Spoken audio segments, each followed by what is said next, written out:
Hello friends, welcome to Anglegnam. We are the students of AS Reddy Spoken English Institute, Hyderabad campus. ఇవాళ మనము future perfect tense లో yes or no questions ని ఎలా frame చేయాలి, అలాగే yes అనే answers ఎలా చెప్పాలి, ఇంకా no అనే ఆన్సర్స్ ని ఎలా చెప్పాలి నేర్చుకుందాం. సో ముందుగా you అనే సబ్జెక్ట్ తీసుకుందాం. Are you ready guys? yes ma'am. మీరు రేపు ఈ సమయానికల్లా స్కూల్ కి వెళ్ళి ఉంటారా? Will you have gone to school by this time tomorrow? అవును, నేను రేపు ఈ సమయం కల్లా స్కూల్ కి వెళ్ళి ఉంటాను. yes I will have gone to school by this time tomorrow. ఇది పాజిటివ్ ఆన్సర్. ఇప్పుడు నెగటివ్ ఆన్సర్ చూద్దాం. మీరు రేపు ఈ సమయానికల్లా స్కూల్ కి వెళ్ళి ఉంటారా? Will you have gone to school by this time tomorrow? లేదు, నేను రేపు ఈ సమయానికల్లా స్కూల్ కి వెళ్ళి ఉండను. No, I won't have gone to school by this time tomorrow. Very good. ఇప్పుడు ఇంకొక సబ్జెక్ట్ దే. వారు రేపు ఈ సమయానికల్లా స్కూల్ కి వెళ్ళి ఉంటారా? Will they have gone to school by this time tomorrow? అవును, వారు రేపు ఈ సమయం కల్లా స్కూల్ కి వెళ్ళి ఉంటారు. yes they will have gone to school by this time tomorrow. ఇది పాజిటివ్ ఆన్సర్. ఇప్పుడు నెగటివ్ ఆన్సర్ చూద్దాం.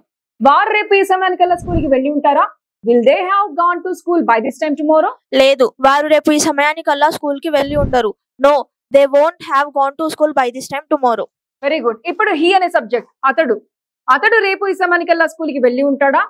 Will he have gone to school by this time tomorrow? అవును, అతడు రేపు ఈ సమయం కల్లా స్కూల్ కి వెళ్ళి ఉంటారు. yes he will have gone to school by this time tomorrow. ఇప్పుడు నెగటివ్ ఆన్సర్ చూద్దాం. అతడు రేపు ఈ సమయానికల్లా స్కూల్ కి వెళ్ళి ఉంటాడా? Will he have gone to school by this time tomorrow? లేదు, అతను రేపు ఈ సమయానికల్లా స్కూల్ కి వెళ్ళి ఉండడు. No, he won't have gone to school by this time tomorrow. ఇప్పుడు షీ అనే సబ్జెక్ట్. ఆమె రేపు ఈ సమయానికల్లా స్కూల్ కి వెళ్ళి ఉంటుందా?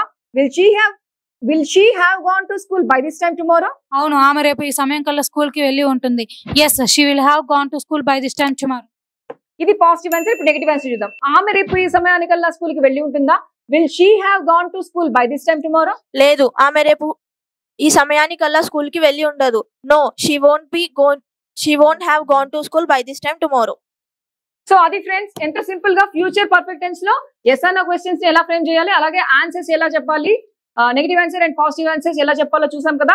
సో మీ అందరికీ కూడా ఈ వీడియో నచ్చిందని ఆశిస్తున్నాం. మీకు కనుక ఈ వీడియో నచ్చితే like, share and subscribe our channel ఆంగ్లజ్ఞం and keep watching for more videos. thank you.